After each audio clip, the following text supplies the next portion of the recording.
What is going on, everybody? Welcome to the show today. We're going to be doing a quick, just weekly video. I'm going to tell you guys some stuff going on with the GTI, with the S2000, with the house, with the truck, Jackie's BMW, all that kind of fun stuff. Nothing clickbaity, nothing too interesting going on here today, but I'm on my way to go get a haircut, so I figured why not take a little bit of time out of my day and shoot a video, because I've been lacking on getting videos out.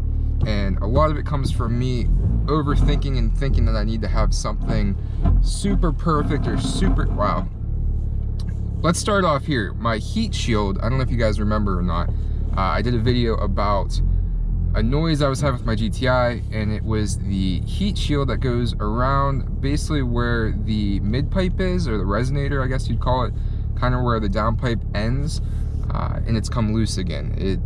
I tightened it up a lot last time I was under there, but apparently it has come loose again, and you guys can hear it. So also we're going to be doing a quick little FAQ questionnaire. Basically everything that I get asked about a lot, some recent comments and that kind of stuff. I'm just gonna touch on and tell you guys some stuff that might help you out. All right, so first off, the S2000, I have gotten a place to put it. I'm actually going to be storing it in a hangar near where actually at the airport that I work at. So it's going to be there from November to March or April. We'll see if I take it out at the end of March or if it's going to be the end of April. As long as I get all the salt, all the salt and nasty off the road, that's whenever I'm going to be able to take it out.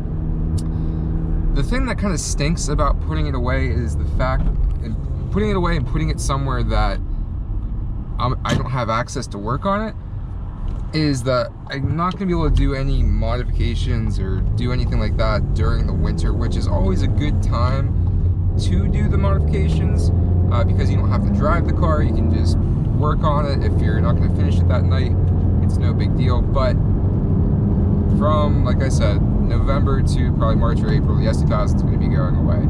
And next summer, I don't know if I told you guys this or not, I had bought wheels and tires for the car, and it fell through. The seller didn't actually have them in stock, and then he called me and said, hey, it's going to probably be about a month until we can get your wheels and tire, or your wheels in. And at that point, I just wanted to drive my car, and that was back when my front left tire blew out on the way home from work. And I was like, screw it, let's just buy new wheels, we'll get new tires, we're gonna drop it down on the coilovers, everything will be great. And I just got frustrated and just ended up buying up one tire, and then fixed the car basically. We took the angle kit off of it because we did not drift it at all this summer, which I'm really happy that we didn't. It's just too nice of a car just to beat the crap out of, and every time that we go to a drift event, it just seems like we break something. So I've been able to enjoy that car all summer long. I mean, it was almost every night we were going out right around sunset, like 7 o'clock at night, starts cooling down a little bit, just going out, get some ice cream, get a hamburger, get whatever. It's been really good. I like it. And the S2000 is almost completely paid off. If you guys didn't know, I financed that car. I've got just a little bit more money left, so by the time it is out of storage, it should be completely paid off, and we can do whatever we want. Not like we haven't already done whatever the heck we wanted. I mean, turbo, blown engine, rebuilt, drifting. So anyways, on to the GTI. We have some maintenance coming up. I am almost to, oh, look at that, we got an EPC light. Beautiful. Oh my. So anyways, like I was saying, we are coming up here on needing a new oil, we are coming up here on needing another oil change, so I'm going to be going ahead and ordering that from ShopDAP. I have that oil extractor. If you guys haven't seen that video, it's up here.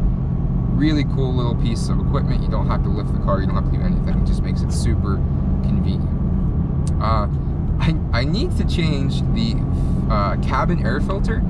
I've been seeing these like ridiculous pictures of people that haven't changed them, and they're pulling out like leaves and like squirrel freaking like nuts and acorns and like just craziness. So that might make for a good video. I haven't changed it. We're at almost 84,521 miles as I look at it right now. So I need to do that.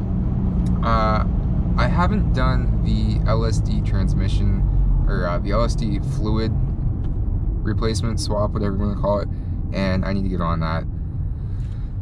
Big news with the clutch. And I was thinking about making this its own separate video, but maybe whenever I actually do it. I hate making videos that are just like, oh, I'm gonna do this, other than in like this format.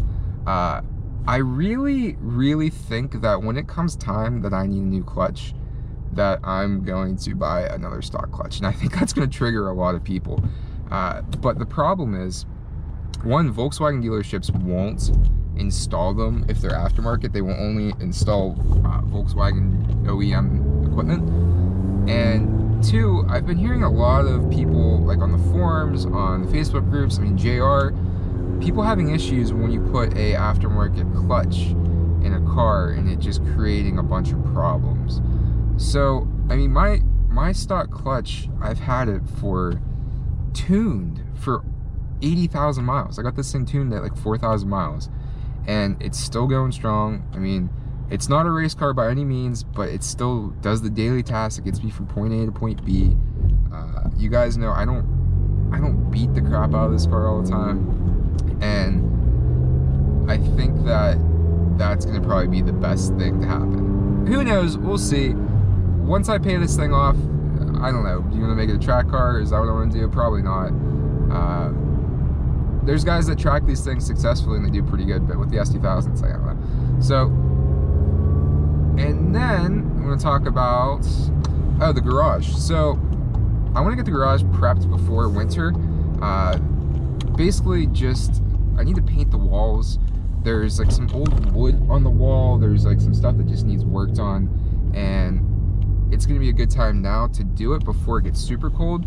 And I want to be able to shoot in there. You know, I made my little office, the blacked out office. It's really cool. And I shoot some talking head stuff in there, which is nice. But it seems like you guys like this talking head in the camera, or in the car, because this is like a Volkswagen channel right now. But I want to get the garage going. Let's turn this off and see if the CPC light goes off. It's been doing this to me. If I just restart the car, it'll go off. Or the check engine light will come on afterwards. Nope, it all went away. Another issue that I'm having is, if you guys remember, I took the seats out to do a seat cleaning video, and ever since then I've had an airbag light. And I need to disconnect the battery and reset it. That's what I'm probably thinking. That's what the issue is, that the computer, the battery was still connected. It lost that connection, and now it's kind of like screwed up. It needs to find it again. So I'm going to disconnect the battery, put it back on, see if it fixes it. If not, I'm going to have to take the seats out and make sure those connections are tight. I was very careful when I put them back in, making sure that they were good to go, but I still got this airbag light, so that's no fun. Updates on Jackie's BMW. Need to do an oil change on it. I think those things are rated for like 5,000 miles, and we've had it for a year. Jackie doesn't drive that far, so I think she's still less than 5,000 miles, but it's going to be a good thing to do.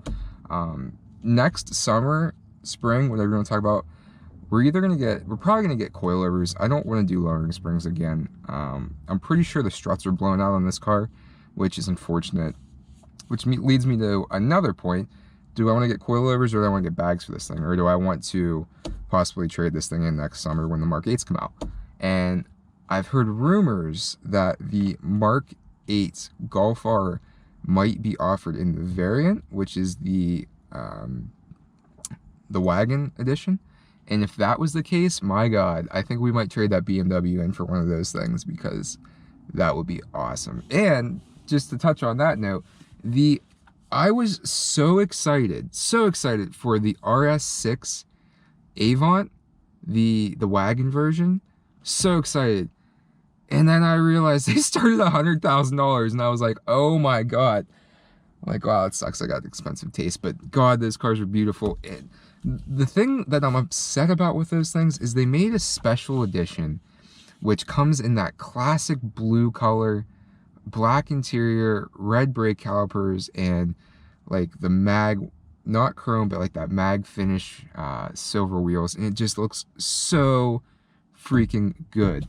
And the issue is they only decided to make like some absurdly low number of them. Like, it would, I wish that I could get my hands on one of those. That's never going to happen. If I ever did, we'd end up having to wrap it either that blue or that yellow, because man, that just looks so good.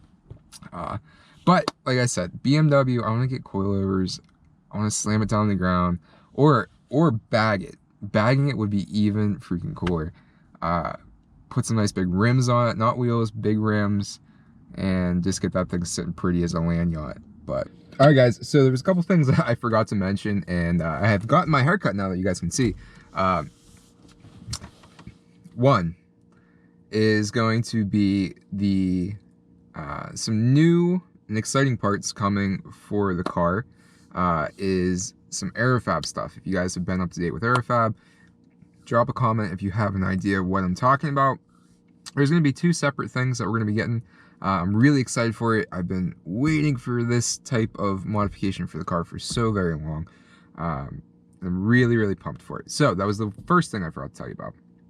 Second thing I forgot to tell you guys about, I've really been looking into getting an aftermarket radio system. The car, for some reason, I've experienced when you're listening to a song and you turn the volume up from 0 and you want to go to 100, probably about like once you hit 65% of the volume, it doesn't go up anymore. And I don't know about you guys, but I love having a good sound system. I mean, this one's really good. This isn't the Fender sound system that you could get in the car, but I really want to get a sub, just a small sub in the back. They make these really cool inserts that go to the left in the pocket, where there's like little storage cubbies right there. So I really want to do that. And also, one of the top things on my list after we get the other modifications done is a retrofit. Let me turn the car off. Nope, I turned it on. Let me do a point word. Right. Please don't forget your cell phone. Thanks, baby. And I'll say my door's open. I want to get one of these retrofit instrument clusters, gauge clusters, that basically gives you the entire thing as an LCD screen. The only thing I don't like is that it's Android based, which kind of sucks. I'm not an Android guy. But the cool thing is, if you were like parked somewhere or like whatever, you could literally pull YouTube videos up or movies or podcasts or things and watch them directly in front of the steering wheel, which is so cool, especially if you're sitting in a parking lot and like you have your hands right here and you're looking right ahead of you. You can glance down at it every once in a while. I know it might not be the safest thing in case like your car like comes out of gear and you start rolling or something, you know what I mean? But anyways, I think that's the only things else I want to talk about.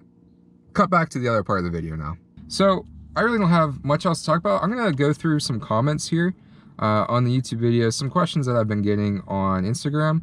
Let's do like 5 of them just to see if anyone's watching that want to know. Let's go through my recent comments. You guys seem to like that. Do you want to store your GTI video? The reactions were kind of mixed. Some people said, yeah, my GTI is my summer car. I have an older Volkswagen or I have an older Subaru. And then on the flip side of it, some guys got triggered and said, man, it's just a GTI, which I agree with. But if your car is in good shape and you take a lot of care of it and you want to keep it for a while and keep the value up, I think it's important, or I think it's a good idea to store it. But if it's like mine, like I said, guys, this thing is going to sit in the garage on days that it's actively snowing or that it's like raining or sleeting and it's like real nasty out, and I'm going to drive my truck. Just to keep some of the miles off this, keep the trade-in value up a little bit, even though there's not much of it left. So anyways, let's look at some more comments. So somebody asked me, they commented on my all you need is your downpipe, or is a downpipe video, and said, where would somebody buy an Apr downpipe intake and tune now? And unfortunately, unless you're getting like a black market one, which I didn't even think about this, if you found one and you put it on eBay, you could probably get double the price for one. But you're not going to get the free tune with Apr. They're not going to offer it to new customers anymore. So that's the only downside. You're going to have to go with other companies like Cobb, Integrated Engineering, things like that, or just get a custom-made downpipe that you can and get it pro-tuned. Probably the best idea. I mean, if you have the resources. Is my downpipe catted or catless? It is catted, unfortunately, because here in the great Commonwealth of Pennsylvania, in some counties they do emissions testings, and when I did the downpipe, I lived in the county that you did have to get emission testings, but I kind of like lucked out of that. I lived in a county that you did, but my lease was a year, and I kind of like timed it right, where my first inspection was before we moved in, and my inspection after that was after we left and we moved to a county where you didn't, because I really doubt that this thing would pass emissions even with the catted downpipe. Who knows though. What are my thoughts on 19-inch rims with 35 profile on GTIs? And I think 19s look good in some situations, but they're just not for me. Especially if you live in an area that has crappy roads like Pennsylvania, it's just not going to end well. A lower profile with a bigger wheel, one, is going to give you a bumpier ride on these already crappy roads, and two, you're going to increase your probability of, one, popping a tire off the rim, being stranded, or bending your wheel, which just isn't very fun. For me, I love the way 18s look. We can talk about this real quick. The wheels that are, the Koenig red forms that are on this thing right now, they look decent, but they're getting kind of rough. And I think this is going to be my third winter with them on. And I think in the summertime, we're going to get a new wheel and tire sub just to keep things fresh. I like the idea of still keeping this thing, like the usability of it. What's the word I'm looking for? Like how I've always had like the thicker wheels, the roof rack, the mud flaps, the utilitarian. That's the word I'm looking for. Eventually, I'd love to put a rooftop tent on this. They're vastly expensive, crazy expensive, like over $1,000 for a rooftop tent. But I think we're gonna get some new wheels and tires.